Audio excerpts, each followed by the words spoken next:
1 minute সময় নিয়ে শুনুন, আপনিও কান্না করবেন। আপনি মারা গেলে অনেকে আপনার চেহারা পর্যন্ত দেখবে না, রাতে ভয় পাবে বলে। ঘরের যে স্থানে নিথর লাশটা রাখা হবে, অনেকদিন পর্যন্ত সেই রুমটিতে কোনো কাজের জন্য আসতে বললেও আপনার পরিবারের অনেকে একা একা আসবে না আপনার ভয়ে। চলতে চলতে হঠাৎ থমকে যাবে ভয়ে, মনে হবে এই বুঝে আপনি এসে দাঁড়িয়ে আছেন তার পেছনে। ঘুমে চোখ দুটি লেগে আসবে বারবার, কিন্তু বন্ধ করতে পারবে না এই ভয়ে।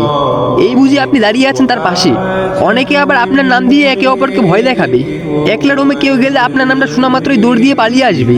সমস্ত নাম, বিশ্লেষণ, যোগ্যতার পরিচয়গুলো চিরতরে বিলীন হয়ে যাবে। ফিরে আসবেন আপনি, আবারও আপনি জন্ম হওয়ার দিনের রূপে। যা অর্জন করেছেন সমস্ত কিছু এপারে রেখে ওপারের উদ্দেশ্যে এক লম্বা সফরে পাড়ি দিতে হবে একা একই। মানুষের অন্তরে রয়ে যাবে শুধু আপনার আচার ব্যবহার কর্মগুলি। একদিন কেউ ডাকবে না আর সেই চিরচেনা নামটি ধরে, বলবে শুধু লাশ। বড় অসহায় হবে সেদিন যদি না থাকে নেক আমল। এভাবে চলতে চলতে কয়েক বছর পর আপনার কথা কারো মনে পড়বে না। শূন্য হাতে এই 2 দিনের দুনিয়া এসেছিলাম, আবার শূন্য হাতে এই 2 দিনের দুনিয়া ছাড়তে হবে। এত টাকা পয়সা, ধন সম্পদ, বাড়ি গাড়ি, বন্ধু বান্ধব কেউ আপনার সাথে কবরে যাবে না। আপনার সাথে যাবে শুধু নেক আমল। নিজেকে প্রশ্ন করুন তো, আমরা কি পেরেছি যথেষ্ট পরিমাণ নেক আমল অর্জন করতে? আমরা কি পেরেছি আমাদের রবকে কখনো খুশি করতে?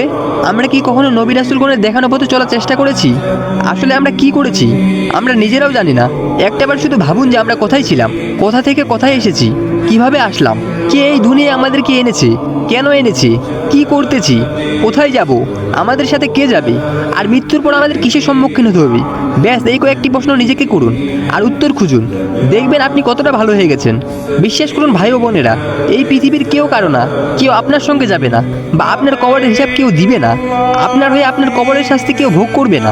যা করতে হবে আপনাকে করতে হবে। বিশ্বাস করুন মৃত্যুর পরে জীবনটি খুবই একা।